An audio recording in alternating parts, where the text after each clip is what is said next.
With good news for today from Baptist Press, I'm Brandon Porter. In 2021 and early 2022, IMB missionaries serving in Ukraine heard rumors of war, which led to an overland evacuation. Looking in the rearview mirror, they realized they couldn't have guessed the trauma about to mushroom from the east. Less than 1 month after the missionaries' exodus, war made a forceful entry into the country they'd come to call home. The war ripped life from the bodies of more than 7,100 civilians, tore husbands from wives and fathers from children, decimated towns and cities, stole childhoods and livelihoods, and wrought immeasurable havoc on the Eastern European nation. Ukrainian Christian refugees brought the light that could not and would not be extinguished to countries with significantly lower populations of evangelicals. Ukraine is the home to the highest percentage of evangelicals in all of Europe. Their dispersion meant the gospel was also dispersed. Only the Lord knows how long the war will last. Kings and kingdoms will all pass away, but there's something about the name of Jesus that extends past the rumors of war.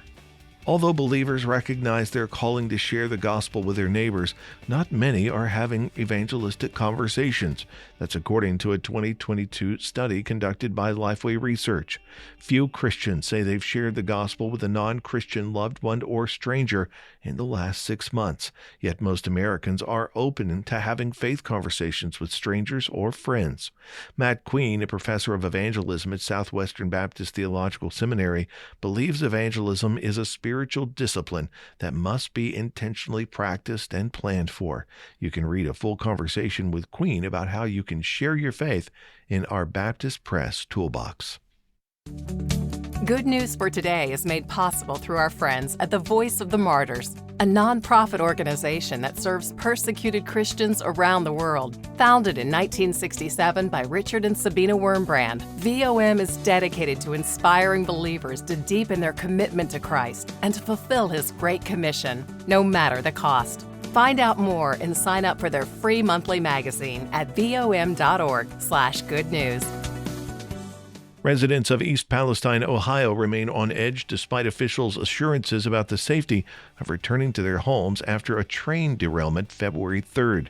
Teams of Ohio Southern Baptist disaster relief personnel have started cleaning homes in the area affected by the train derailment. The help began on February 20th with teams arriving to clean out and wipe down the inside of homes.